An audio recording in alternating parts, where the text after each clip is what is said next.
Good morning and welcome to Coffee with Connie. I'm Connie Fuchsa with Foot Title Group, where we protect your home ownership. It looks like my camera's off a teeny bit today. I apologize.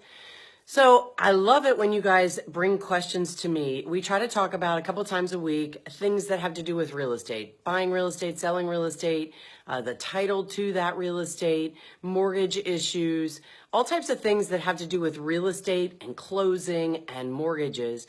I own a title company. I have been doing the title part of the business for a very long time. And so I have lots of experiences, questions, things we've dealt with. And so I love it when you guys ask questions because it gives me the opportunity to help other people with the answers to those questions.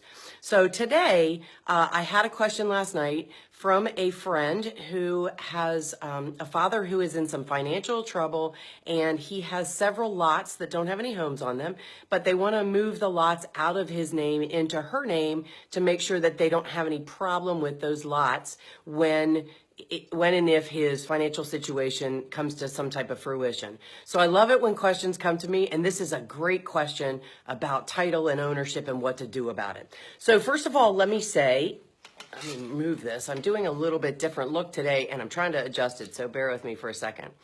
So when we're talking about title to real estate, we have to understand that it's a lot different than the title to a vehicle or the title to a motorhome or the title to a trailer. Because the title to a trailer is an actual document that one person signs and hands it to another person, and then the other person owns it. When you're talking about the title to a property, you're talking about the chain of ownership. So everyone who's owned that property and anyone who's had any interest in that property, including mortgages or liens or any of those types of things, that chain of ownership or interaction on that property is called the title. The actual ownership of that property is a deed. And a deed is a document that is the only thing that can transfer ownership to property. And a deed can be signed and executed only by the people that are currently in ownership on that piece of property.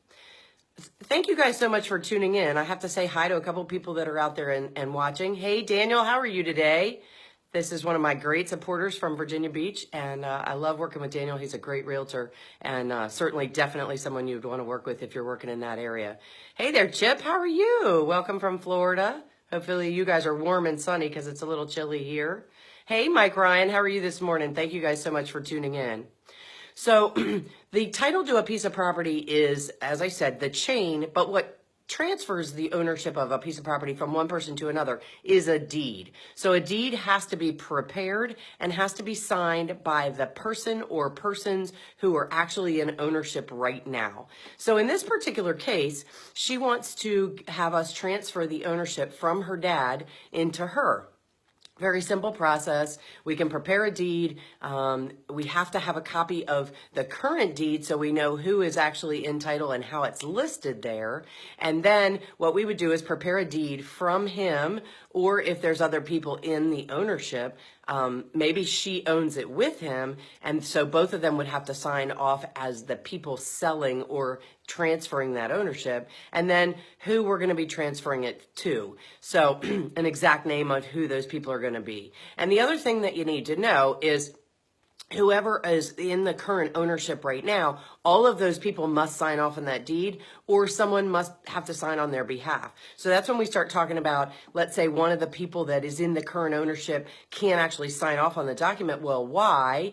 Is it because they're just out of the area, so we need to have a power of attorney done? Is it because they are no longer with us, and now we need to talk about estate issues, and every state addresses this differently, but you're talking about an estate that now owns the property and not the person. If you're talking about someone who's a minor who can't execute or sign off on an ownership, then we have to talk about what we have to do with that, because someone under 18 cannot sign on their own behalf if they're in ownership. So a lot of different things to be looking at there if we're transferring. But if it's as simple as I think this request was, transfer from a father to his daughter, the only thing that we have to do is, as I said, I would require something in writing telling me exactly what you want to do. And then I'd need a copy of the current deed, which in most cases we can actually get a copy of that from the land records in the courthouse of the jurisdiction where the property is located, and I'd review that deed to make sure we have all the people signing off on it. Then we would have everybody come in and sign off on that deed.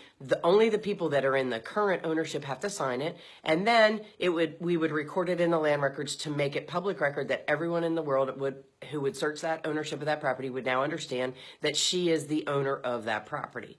And the only other thing that you want to think about is if you're going to take ownership with more than one person, you have to understand what those different ownership levels are. And that's something we're going to spend a lot of time talking about next month, about different ownership ways to own property with different people. So whether it's a spouse, whether it's a brother or sister, whether it's a girlfriend or a boyfriend, whether it's just a really good friend that you want to buy a piece of property with, or whether it's your children. If you're buying a piece of property with your children and you want to make sure that that ownership is the way that you expected if something was to happen to you. But for this particular case, all we would have to do is pull a copy of that current deed, have something from you saying this is what you want us to do, and of course then the cost to record it and the preparation. We would record it in the land records and then mail you the original, and boom, it's all taken care of. So it's a pretty simple process, and we can take care of that right for you for any properties in Maryland or Virginia at Foot Title Group. You can reach out to any of our team members.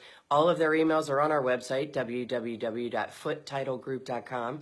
And there's also a lot of information on the buyer and the seller and the realtor lender tab about this kind of information. So if you go on to the resources page on any of those pages, it'll tell you about all types of things with respect to the ownership. Hopefully I answered some questions for you guys today. I love it when people ask me questions. So if there's something you don't understand or you don't know, and even if you're not sure if I'm the right person to ask, let's get the conversation started. And then if I'm not, I'll find somebody to help us out. So thank you so much for tuning in. Hey there, Helen, how are you this morning? Hi, Miss Carla, how are you today? Thank you guys for taking the time to tune in. If you found what we talked about valuable, please, please, please hit that share button, because there's probably somebody else out there that has a similar question and would love this information.